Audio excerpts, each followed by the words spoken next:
My dog. Oh boy. What's up, baby? What's good with You know what we do? We locking and rocking. Hey, hey, locking and rocking. Come on now. In there. Oh, man. Swimwear. My dog. My brother. All right, man. So for those who don't know, I'm Days on 85. This is my brother Adam Black right here. And he joining us today on Days with Days. Yeah, Days You know with what I'm Days. saying? I had to get one with my brother. Listen. You know what I'm saying? And I had to bring it back to where he doing all the major work right here. Yes, sir. You know what I'm saying? Lens of Adam studio right here in the Berg. If you haven't been here yet, I don't know what you're doing.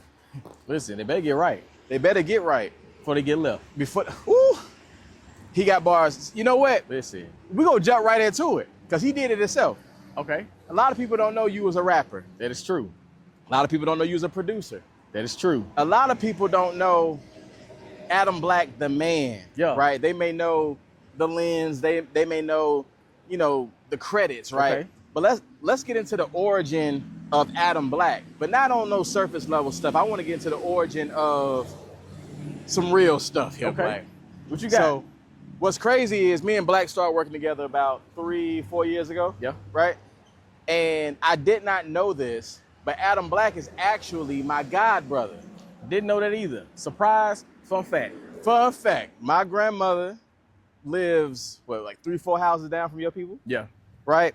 And it's a notion that goes around. He always says it because he's lying. Absolutely. Completely. He'll say that's back when Ron didn't mess with. Yeah. Listen, back in the day, Ron didn't fool with me. It's all right, though. We cool now, baby. Listen. On the real, though, man, like, I appreciate you, brother. Before we start this conversation, Yeah. I do want to let you know, man, I love you. Love you too, bro. You one of my best friends, and I'm glad to have you here. I'm glad you can have us here. I'm glad to be here. You feel me? Yeah, Glad to be here. Man, listen, let's go ahead and start off by talking about what got you into your fashion sense. Because you're a fashionable person. I got the green on because of my boy. Yeah, you feel me? Green You know the equals vibes. money. Lamborghini boys, money boys. You feel me, young Lambos? You know what I'm saying? Let's talk about your fashion sense, man, because I think that's something that people may like skim over when they think about you because you're behind the camera so much. But That you're is the true. flyest photographer that I've seen so far. Listen. I said it. And I agree 110%. But that's my thing. I'm not gonna hold you. I'm gonna give you the origin of my fashion sense. Like, but first I gotta say, as a photographer, wouldn't you trust the person that's fly to make sure you look fly? Absolutely. That's what I'm thinking of. So Absolutely. like, whenever I'm doing like a shoot or whatever, whenever I'm doing anything, whatever I got going on, I like to look good. You feel me? So for me, being fly, that was just something like I enjoyed at a young age. Like from, I say probably close to like middle school, elementary. You know, we was in the windbreaker suits. You feel me? For sure. Making the noise. But like middle school for me, like I just really enjoyed like looking good. Like I wanted the Jordans back in the day, but we couldn't afford the Jordans. So it's like, all right, so you gotta make it look good with whatever you got. Yeah. So it's like that's when you start putting together your other like pieces of your ensemble to complement the shoes. Absolutely. And that's another thing people don't know about you. And probably me either. Like, we are sneaker junkies. Oh yeah, 100%. Like, 12 times out of 10, the conversation we having ain't about music, ain't about film, ain't about shows. It's about, hey, bro, you seen them joints about to drop? Or you, Exactly. Like, in our group chat, you know what I'm saying, with my brother and Snook and Black, like, it's constant notifications every day, right? Of sneakers. It was like, hey, bro, you seen that? Oh, that was hard. Or like, bro, no, that was doo-doo. That was Facts. horrible. All right, I got to ask you this. Yes, sir.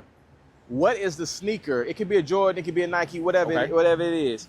What is the sneaker that's the Adam Black signature sneaker? Mm-hmm. Like, that's the one to where it's like, if I could wear this shoe every day, I would. Okay. And then if you got a collab with Nike, what's that shoe? What's that shoe? Talk to me. Because So, we got to like, put it in the world. So signature sneaker, like this is something that I always just wear all the time. Yeah, if you had to wear one shoe. If I only could wear one, Yep. you know what? I'm not gonna hold you. I'm probably going white cement right now. Okay. I'm going white cement. Okay. That's probably one of my favorite silhouettes. Yeah. I ain't gonna hold you. I feel like you can pretty much pull that off with almost anything. Absolutely. Yeah, definitely white cement. Okay. And what's that collab look like? Is it a Jordan? Is it a Dunk? What is it? Oh, listen, if I do a collab, it's either gonna be a 1, 3, or 4. Okay. And I know that sounds like a really cliche like number, like category. Because everybody, the best ones 1, 3s, and 4s. Only reason why, for me, 1s, 3s, and 4s mean so much is number one for the ones. Yep. Ironically, growing up, like some of the first pairs of Jordans I had was some 1s. Okay. And they were 1s because back in the day, nobody really rocked with the 1s like that. 1s was cheaper too. They was cheaper. You feel me? Yep. And listen, they would go on sale. The colors might be crazy, but I was like, you know what? I don't like that particular colorway, but I know I can paint it and do the things I need to do with it. You feel me? Yep. That's another part of your side mission too, right? He does a lot of custom work too. Oh yeah, 100%. 3s, everybody know my favorite number is 3. Yeah. The 3 is super iconic for Jordan. That's like his comebacks moment, because he was on his way out. Facts. Like after that too, he was like, nah, that ain't working for me. They had to bring him back in with the 3. So it's like, that's just an amazing shoe. And then the 4s, I ain't gonna hold you, that's just a classic silhouette. Yeah. So like, it would either be a 1, 3, or 4. Of course, you're gonna have some shades of green in there. You feel me? Yeah, for sure. I know how you do it. You feel me? I know how you do it. Speaking of 3s, yes, sir. I want to segue into Project 333. Okay. Which you did a phenomenal job. Thank you. Last year at that, man. I can't say enough about that. I want to talk about the event more so than the actual project. Oh yeah. When you did that event, that was your first major event, if I'm not mistaken, correct? That was my first event that I essentially put together like by myself. Yeah. For the most part, like it was my brainchild that I put together into fruition. Of course, I helped with the brunches, with you and Snook, and put those together. Yeah. But as far as like, hey, this is mine, I'm kind of spearheading it's your the baby situation. right here. Yeah, this is my first one. Yeah. With that, because I know we've spoken off camera, but the people want to know. Yeah. With that, did you feel fulfilled when that, for one, when the show was going on, when the show was ending, or are you like me? And I don't think we ever talked about this. It's hard for me to enjoy my events during the event. Yeah. Because I'm so focused on trying to make sure everyone's having a good time. Yeah. That I'm not having a good time. I'm not having a bad time. It's just like your mind is somewhere else other than enjoying the moment. Right. So with that event, particularly Project 333, Chapman Cultural Center, all your friends and family are there, your fans are there. How did you feel during the event? Not gonna hold you. It's crazy that you say that because, like you said, normally mine is going 1,000,000 miles a minute. Yeah. And there was like one moment, like in the very middle of the event, where like I got like maybe a few seconds where like nobody was saying anything to me, and I got a chance to really just like look around in the room and like, dang, it's crazy. Yeah. And like really like soak that moment in. Yep. And then it was back to the next person, like, oh, and then you're back into like your mind mode, but like I promise you, it might have been like 33 seconds. Yeah, there you go. But yeah, bro, that was an amazing feeling. I'm gonna tell you what was amazing for me, just like outside looking in, because I was over there with your dad. Shout out to Big Cal, you know what I'm saying? Black's Pops, and he was DJing, and similar to like what I said on the last episode with Doc, when my mom she saw me in my element and was like, my son is a star, right? Yeah. Your dad looked at me, and I thought he was gonna cry. Because I'm right there next to your dad. I'm trying to make sure everything good with the mics and everything. And your dad looks at me, he said, man, look at all this. All these people love my son. And I said, yeah. And he was like so like beyond words at that moment, because, as a parent, I'm guessing it was like a fulfillment from him, like well done on his end, right? 100%. And I know we're big family people. Yes, sir. And I just want to say, brother, like that was an amazing event. Thank you. I didn't get to enjoy it as much as I wanted to again, because you know how I am at events. And listen, I gotta say one thing about the event, like, bro, I appreciate you, because without you, like, the event wouldn't have went the way it needed to go.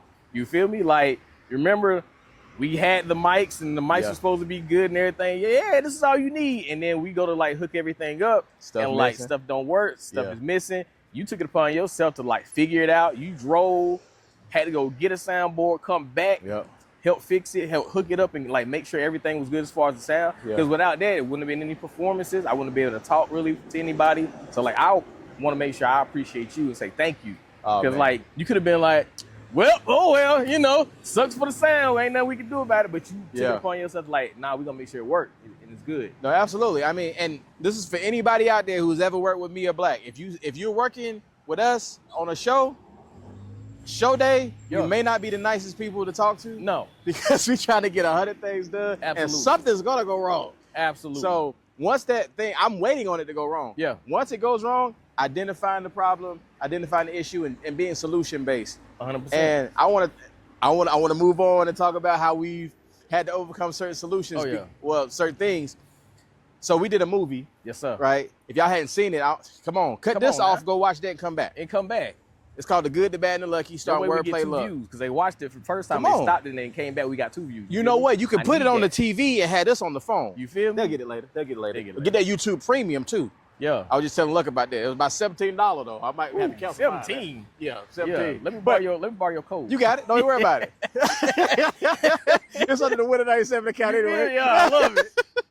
But nah, man, we were shooting a movie and we've told the story a million times, but we've never talked about the movie together on camera. The process of when I called you and I already had Snook on the phone, right? And I'm pitching you this idea. Because one thing about Black is gonna say yes 12 times out of 10 if I pitch him my idea. He like, you ain't gotta sell me nothing wrong. No, don't sell me. Like, come on, man. But when I pitched that idea to you, as wild as it was, what was the first thing, honestly, that went through your mind? Snook movie. Let's run it. I mean, because I'm not gonna hold you, like I said, 9 times out of 10, 12 times out of 14. Yeah. 18 times out of 2. You don't have to pitch me because like you have great ideas. Yeah. So like I believe in the things that you're like doing. So it's like that's with anybody. If I really believe in what you got going on, you don't really have to sell me on it because I'm like, all right, let's go, let's run it. We'll figure out the logistics or whatever. Not gonna hold you. If I don't believe in it, I'm just be like, I don't know. You feel me? Yeah. The reason I asked that question is because, getting to know me the last 3, 4, 5 years, my mind is moving a million times a minute. Yeah. So I have an idea here, and sometimes I feel sorry for you and Snook because I'll pitch y'all 1,000 ideas because I'm trying to get some stuff going. Yeah. So if stuff is in my brain, I gotta say it out loud. So y'all are my sounding boards 9 times out of 10, right? Yeah. And with that, I love how we've been able to execute everything that we have going on with Black Days Productions. I love the reaction we got from the movie, which helped us really, I think, build that trust in one another because if y'all don't know, we shot this movie in a day and a half. Oh, yeah. Day and a half. My back went out the second day. Luck hurt his knee. We had actors we had to recast day of. Yeah. Shout out to CK, by the way. Shout out to CK. 100%. He was supposed to be an extra, ended up having to get shot. Had to get shot. He's running soundboard. Yes. You feel me? Like, that's another thing. I ain't gonna hold you. If you come with us on this journey that is creation, you might end up in a position that you ain't necessarily know that you're gonna be in, but you're gonna enjoy it. Yeah. You're gonna like, oh, you know what? I didn't know I was gonna do X, Y, Z, but I had a great time. You guys were amazing. So it's like, come with us. Come with us on that journey. Yeah. And I would say, I want to see how you feel about this, if you agree. I enjoy, because I think I'm one of these people to where things get derailed and you have to detour. I'm not going to ask 100 questions of why we have to detour. I'm just going to go with it and make sure it gets done, and we'll ask the questions later, right? Yeah. Because there's times to where at Luck's Perfect Villain listening party, right? The Wi-Fi wasn't working in the building. Yeah. And we could have easily been like, bro, we can't use the projectors, but we knew we needed the projectors. We needed there. That was the ambiance. So when you came up with let's use the hotspots from the phone, I was like, see, that's my guy. Because like you said, most people are so like, dang, what we gonna do now? And they don't even think of a solution. One thing about us, and I'm not trying to toot our horns here while man, listen. I'm trying to toot our own horns. Let's just be honest about it. It's like, no, for real, like a lot of times in those situations, people would fold and be like, well, you know what, we can't do it, and give up. Yeah. I know with me, I know with you, I know with like Luck, with Snook, with the people that we work with, there is no giving up on like our dreams because we have such a strong vision of what we see for ourselves. Yeah. So it's like, we can't give up. We can't let it go. You feel me? I can't rest at night knowing I gave up on you. You feel me? That's what I'm saying. Knowing I didn't try everything. Yeah. Oh, word, I didn't give you my all. Like you said, that's gonna eat me up at the end of the day. Yeah. That takes me to my next thing. And if y'all seen Black's story over the last couple months, this is a hint to certain things. Lamborghinis and Hondas. You feel me? All right, it's our favorite saying. I'm gonna let y'all in on this because I don't want us. We're not gonna hold this information. Nah. Lamborghinis and Hondas. What that means is you can be a Lamborghini, but you're in the wrong lot, right? So there's nothing wrong with Hondas, by the way. No, you know, there's nothing wrong. I drive a Honda. It's okay. There you go. It's cool. I've had a multitude of Hondas in my life. Shout out to Isabel, my first car. Isabella, we miss you. baby blew up on me. I was trying to but Lamborghinis and Hondas is the meaning of it is sometimes you're worth more than the place that you're in. It's not to take away from where you are, but you're outgrowing the spaces, right? 100%. And with that, sometimes you have to realize that you're in the wrong lot, right? And most people try to fit in that lot instead of getting around the other Lamborghinis. My thing is, I love that I've found other Lamborghinis. Yes, sir. Right? To put myself next to. And now it's like, oh, my value is my value. If you can expound a little bit on more of the Lamborghini and Honda's theory, because I know you posted a lot. Yeah. So I know people they might think you just like Lamborghinis, right? And I do. Don't get me wrong. Absolutely one of my favorite cars, my dream car, but it's very disheartening, like having conversations with people and you can see and feel that sense of discouragement because they feel like they're not being valued. Yeah. But it's super, super hard for somebody to value you as a Lamborghini when you're in a Honda lot. And what that means is, like, let's be honest, if I went to a buy here, pay here right now and I try to get a car and like, all right, well, cool, I see a little Honda Accord, I see a little Chevy Tahoe, I see a little, a little PT Cruiser, and then I see a Lamborghini. Yeah. Back of my mind, even though I'm like, ooh, Lamborghini, I'm like, something wrong with it. Something got to be wrong with that Lamborghini. Yep. So it's like, imagine yourself as a Lamborghini and you in that same lot. Somebody gonna be looking at you like, something wrong with that. Yeah. So it might not be because people don't see your value. It's just because it doesn't seem right for where you're at. Yeah. And sometimes you're, like you said, you're in the wrong place. 100%. Right? So what we do, our prices may be too much for certain people. Correct. That don't mean take your prices down. No. That means stand firm in who you are, and then the right people will come to your lot. Right? So that's a good word too. That's the other thing. We be on the phone, we be preaching to each other too. We got this initial sermon coming up. All right, so listen, I want to pivot a little bit. Yeah. Because we've done a lot of projects over the last 4 or 5 years. From Seeks Trust Me, T Stag's Red Wine, Lux Trilogy with Some Days Are Lucky, The Perfect Villain, and The Good, the Bad, and the Lucky, also the film, countless other things. We got a sitcom, just here recently working on Grit Blues indie film, Blues Luck. Yep. To the brunches, all 4 brunches, to Project 333 show, to Tools of a Woman art show. Sir. What would you say has been your favorite moment working with me?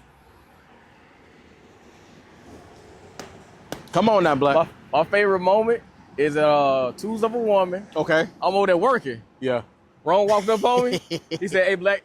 I said, "Nothing wrong." He said, "Okay." And I forget what I did. It wasn't even that crazy. No, yeah, it wasn't that crazy. I think he was probably like asking for like something random. I was looking for Frank's bag. Yeah. His duffel bag. Yeah. But the funny thing about that, the reason why it's like one of my favorite moments is because in that moment is the epitome of like our relationship as far as working. Yeah. Like you said, you didn't take offense to that. No. You didn't go like walk away like, man, I can't believe Black. He an a-hole, bro. I can't believe he said that to me, man. And like took it to heart, and then the whole rest of the day, you looking at me crazy and side-eye me. Nah. He didn't care because he knew at the moment I was behind the 8 ball and I had to get something done and get something situated and rectified for our brother. So it's like, I got to focus 100% right now. Yeah, for sure. And likewise, I know there's been times where like you need to work on something and like, hey, Ron, and you might not have felt the best as far as me at the moment. It's like, listen, we got to make it work. Got to make it work. Yeah, I would say I probably have a tie. Come on, I would say Tools of a Woman as well. Yeah. But the process of Tools of a Woman. Oh yeah. The show day was amazing. 100%. But the process, because a lot of people don't know, that show was in Charlotte. Yep. I was living in Greenville at the time. You living in Spartanburg. Me and Black were driving up and back to Charlotte twice a week. Yeah. At that time, neither one of us was working a 9 to 5. Nope. So it was like, hey, bro, we got to go up here. I bet. And we booking it up. And that's when I was doing my song a day. I'm in the car. You driving. I'm like, hey, Black, like, don't drive too fast. I got to record these songs. Thanks. I'm recording songs in the passenger seat. And we're building it together. And from the rehearsals with the band to seeing the lights get put up to the day of with the, picking the models with Frank. We didn't see the lights get put up. Yeah, well, that's another story. That's another story. We walking in and the lights was there. Right.